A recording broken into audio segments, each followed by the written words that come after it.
Croeso. This is James, aka JP Harker, coming to you with another reading and writing vlog. I've been doing a wee bit of reading and a wee bit of writing. The last one had a lot more books that were physical books. The ones I've been reading at the moment are audiobooks, so I don't have anything to wave at you. You'll have to take my word for it.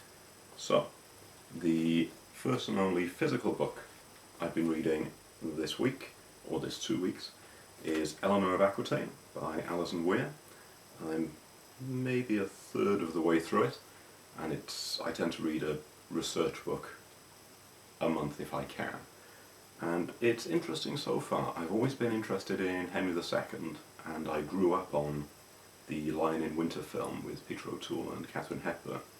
So it's an interesting bit of subject matter, but I've never really known much about Eleanor. All of the books are about Henry. So yes, I'm finding it very interesting. It's got some stuff about her when she was young. She's only just married Henry in this book. It's got a lot about her being married to Louis and her life as Queen of France. And yes, very interesting so far. Well written, it doesn't read as something too dry, and it keeps your attention, still got lots of facts. And so far, I would recommend. So if you're interested in early medieval history, have a look at this. Worthwhile. The other books I've been reading or listening to of late are The Poppy War and The Cruel Prince. The Cruel Prince I'm still so maybe 2/3 of the way through. The Poppy War I finished quite recently, and I have to say I was disappointed. It started very, very well. I liked Rin, I liked the world, I liked sort of where it was going with this young student who's out to prove that she's as good as anyone else, and she does it through hard work and dedication, and I found that very admirable, and it meant I connected with the protagonist quite a lot, and I was very much enjoying it. And this is no great spoiler. She meets a boy, and suddenly it's no longer the story of Rin, it's the story of Alton as told by his biggest fan. And so much of her time is spent thinking about him, and so much of what she does is to do with his approval, that I just lost all respect for her.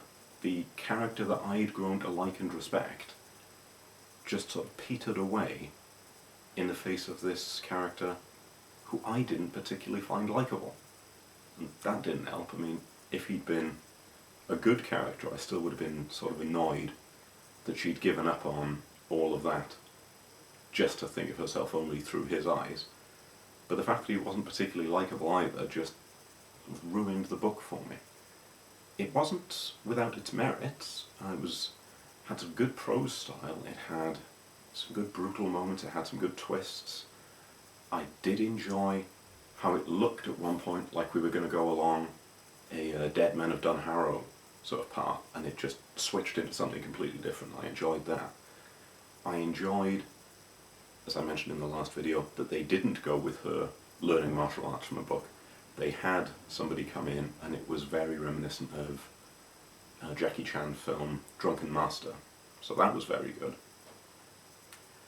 I could be reading it in too much, but there was a reading into it too much.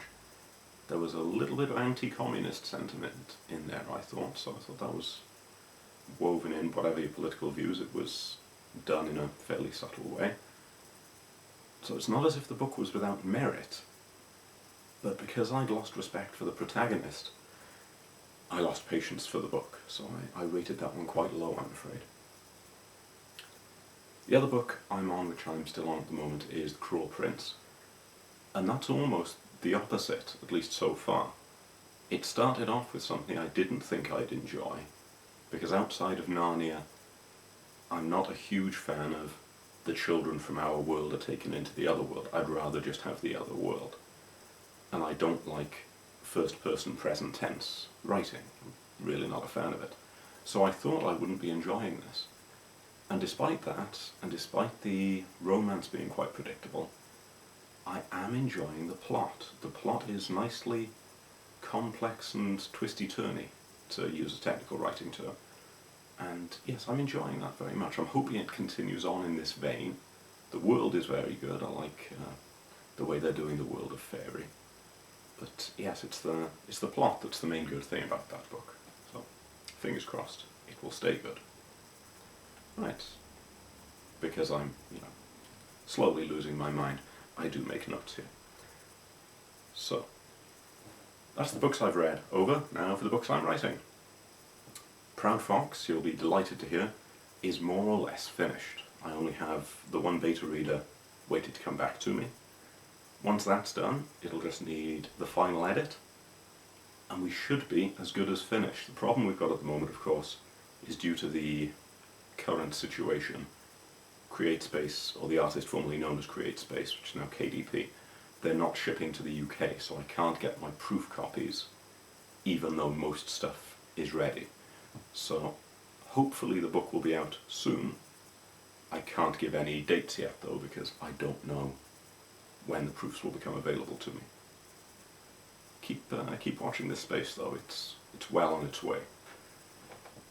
Unfortunately, as I've said before, I work at my best when I'm supposed to be doing something else. And Lion Cub's the last one. Proud Fox is what I should have been working on, so all the while I was working on that, I was sneakily working on Blood and Woad.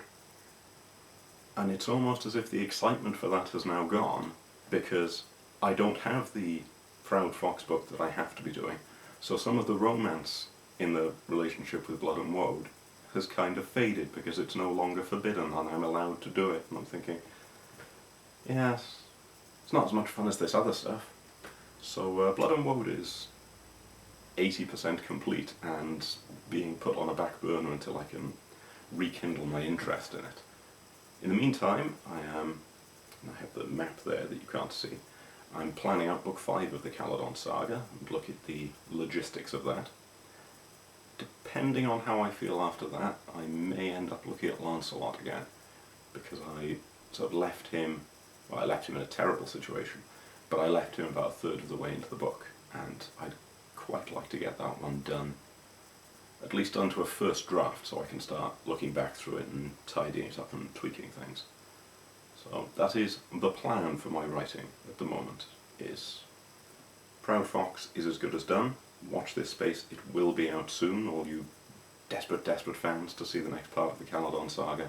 It is on its way. Book 5 is being planned out even as we speak, that's my afternoon plan for today. Blood and Woad on the back burner, I'm still going to take a look at it in a week or so's time, we'll see what happens. And Lancelot, I'll probably be taking a bit of a look at him as well. Watch this space for Gawain as well. I'm hoping that that book will be out next year, sort of around May sort of time, because that's largely done and is in the process. So there's an awful lot of this is watch this space. Hopefully in my next one of these videos I'll give an opinion on The Cruel Prince, I'll give a final opinion on Eleanor of Aquitaine. Reading a book on druids at the moment, but I almost certainly won't be finished with that then. And I'll let you know how things are going with the various writing projects, and with the secret mission, which is remaining secret for now. But again, watch this space. So, well, that's it for my little list, so that's going to be it for this video. The usual drill applies. Like, subscribe, comment, visit the website, buy the books, all of that various jazz. Meanwhile, thank you for watching. This is James, aka JP Harker. Will out.